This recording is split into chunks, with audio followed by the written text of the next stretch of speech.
করে আজকে আমাদের কর্মীদেরকে ভয় ভীতি দেখানো হচ্ছে যে আমাদেরকে নাকি ভোটের মাঠে থাকতে দেবে না, চিহ্নিত করে রাখা হচ্ছে।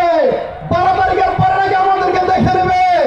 17টি বছর জালিম আওয়ামী লীগের বিরুদ্ধে লড়াই করে আমরা ময়দানে টিকেছিলাম। পৃথিবীর কোন শক্তির কাছে মাথা নত করার জাতি আমরা। সুতরাং আমরা জানিয়ে দিতে চাই, সাতলা কলি সহ 11 দলীয় ঐক্য জোটের যে গণজোয়ার